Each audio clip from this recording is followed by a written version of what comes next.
And back inside the Big Dome for our continuing coverage of the UAAP here on SNA. The Adamson Soaring Falcons are on top 38-31 over the UST Growling Tigers. Once again, good afternoon. Mico, Halili with Christian Luanzon.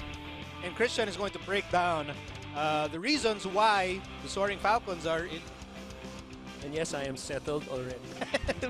Good. Tama yan. Kalma lang. Anyway, but you know what? UST, hindi sila mapakalma. Right. Because this Adamson defense is giving them problems. Yeah, they're giving them hell, really. Turnovers was the story for UST, and it's not because they were unforced, but a lot of which, or all, were forced by Adamson, whether it's from the backcourt, which they did a splendid job in that last 5 minutes of the second quarter, and pretty much the whole game with their half-court defense, translating 17 turnovers into 21 points. A big reason why UST is also less 12 in terms of their attempts compared to Adamson's 34 attempts. Because anytime you turn the ball over, Mico, you lose your chance on the offensive end to at least give yourself a 50-50 chance at the basket. Even if the young players of UST are playing very decent, playing solid, there are just some things that you cannot overcome as we look at the numbers. And if I'm coaching AdU, you gotta feel good about yourselves, especially how you turned the ball over in that first half, only being down by 7 at the half. So that's obviously an adjustment they're going to have to make, especially with their press break in the last 5 minutes of how to beat the pressure given by the guards of Adamson. So we're going to see how they do that coming in the second half.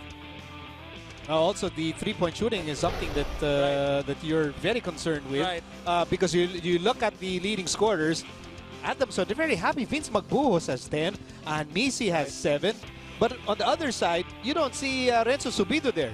Right, and it's because of the scouting of Adamson. Give credit to their staff. This is a team in the last 2 games who has averaged 32 attempts beyond the arc. In the first half, only 2 of 4. Forget about making shots from the 3. If you don't get attempts, you're not going to get any chances at all. And for more on the UST Growling Tigers, let's go to Makaila Chavez.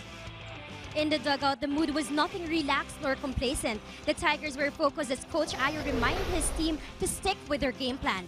Truly, this game is a fight of every possession of the ball as possible. Chris, earlier you have mentioned that the Tigers have been giving to them, yes, so many turnovers were executed. But this time around, the Tigers cannot afford any more flops as to why they have come to develop cohesion. Expect the Tigers to apply their MRR system, motion read and react system, in the next half of the game. Mico and Chris, what can you say to this? Thank you, Makaila. MRR system. There you go, she said it, flops. So maraming nag-flop din talaga ng first half. Ayan na naman, nagagalit ka na naman eh. Akala ko ba kumalma ka na, Christian? Binalik mo na naman yung usapan dun eh. No, but again, the theme of that report from Makaila, Coach Aldin Ayo looking for more consistency coming from his team. Well, that's the only way to win. You're not only you don't have to be content after beating the Tamaraos, and Coach Aldin knows that. He knows that he has a good chance this year in his first year, which he has been excellent, by the way, in his first year with Letran and Al Lasal. So he's looking to be excellent also this year for the Tigers. Mataas ang standard pag first year coach. Champion lang naman eh. Diba? Okay, let's find out more about Adamson Soaring Falcons from Cor Katibayan. Cor?